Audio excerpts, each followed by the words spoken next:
ಸ್ನೇಹಿತರೆ ನಮಸ್ತೆ. ನಾಡು ನುಡಿ ಯೂಟ್ಯೂಬ್ ಚಾನಲ್ಗೆ ನಿಮಗೆಲ್ಲ ಸ್ವಾಗತ. ಸ್ನೇಹಿತರೆ, ಭಾರತೀಯ state bank, Canara bank, bank of Baroda, HDFC bank ಅಥವಾ ICICI ಬ್ಯಾಂಕಿನಲ್ಲಿ ಖಾತೆಯನ್ನು ಹೊಂದಿರುವವರಿಗೆ ನವೆಂಬರ್ 1ನೇ ತಾರೀಕಿನಿಂದ ಹೊಸ ನಿಯಮ ಜಾರಿಗೆ ಬರ್ತಾ ಇದೆ. ಸ್ನೇಹಿತರೆ, ಕೆನರಾ ಬ್ಯಾಂಕ್ ಆಗಿರಬಹುದು, ಭಾರತೀಯ ಸ್ಟೇಟ್ ಬ್ಯಾಂಕ್ ಆಗಿರಬಹುದು, ಬರೋಡಾ ಬ್ಯಾಂಕ್ ಆಗಿರಬಹುದು, ICICI ಬ್ಯಾಂಕ್ ಆಗಿರಬಹುದು ಅಥವಾ HDFC ಬ್ಯಾಂಕ್ ಆಗಿರಬಹುದು, ಈ ಎಲ್ಲ ಬ್ಯಾಂಕಿನಲ್ಲಿ ಖಾತೆಯನ್ನು ಹೊಂದಿರುವವರು ನವೆಂಬರ್ 1ನೇ ತಾರೀಕಿನಿಂದ ಹೊಸ ಸೇವೆಯನ್ನು ಪಡೆದುಕೊಳ್ಳುತ್ತಾರೆ. ಬ್ಯಾಂಕ್ ಖಾತೆಗಳಿಗೆ ಸಂಬಂಧಪಟ್ಟಂತೆ ಕೇಂದ್ರ ಸರ್ಕಾರ ಈಗ ಹೊಸ ವಿನಿಯಮವನ್ನು ಜಾರಿಗೆ ತಂದಿದೆ. ಹಾಗಾದರೆ ಈ ಎಲ್ಲ ಬ್ಯಾಂಕಿನಲ್ಲಿ ಖಾತೆಯನ್ನು ಹೊಂದಿರುವವರು ನವೆಂಬರ್ 1ನೇ ತಾರೀಕಿನಿಂದ ಯಾವ ಸೇವೆಯನ್ನು ಪಡೆದುಕೊಳ್ಳುತ್ತಾರೆ ಅನ್ನೋದರ ಬಗ್ಗೆ ಸಂಪೂರ್ಣ ಮಾಹಿತಿಯನ್ನು ಈ ವಿಡಿಯೋದಲ್ಲಿ ನಾವು ನಿಮಗೆ ತಿಳಿಸಿಕೊಡ್ತೀವಿ. ವಿಡಿಯೋ ತುಂಬ ಇನ್ಫಾರ್ಮೇಟಿವ್ ಆಗಿದೆ, ಎಲ್ಲೂ ಸ್ಕಿಪ್ ಮಾಡದೆ ನೋಡಿ. ಹಾಗೂ ಈ ಮಾಹಿತಿಯನ್ನು ಬ್ಯಾಂಕ್ ಖಾತೆ ಹೊಂದಿರುವ ಪ್ರತಿಯೊಬ್ಬರಿಗೂ ಶೇರ್ ಮಾಡಿ.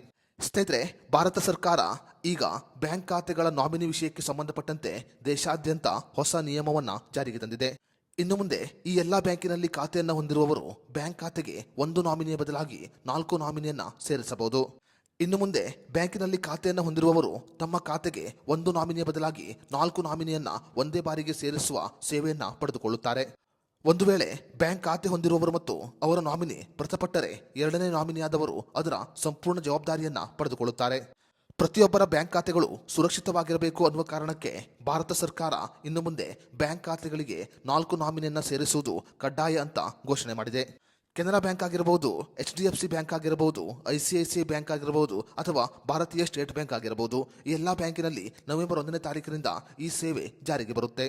ಸ್ನೇಹಿತರೆ, ನೀವು ಕೂಡ ಬ್ಯಾಂಕಿನಲ್ಲಿ ಖಾತೆಯನ್ನು ಹೊಂದಿದ್ರೆ ನವೆಂಬರ್ 1ನೇ ತಾರೀಕಿಗೆ ನೀವು ನಿಮ್ಮ ಖಾತೆಗೆ 4 ನಾಮಿನಿಯನ್ನು ಸೇರಿಸಬಹುದು.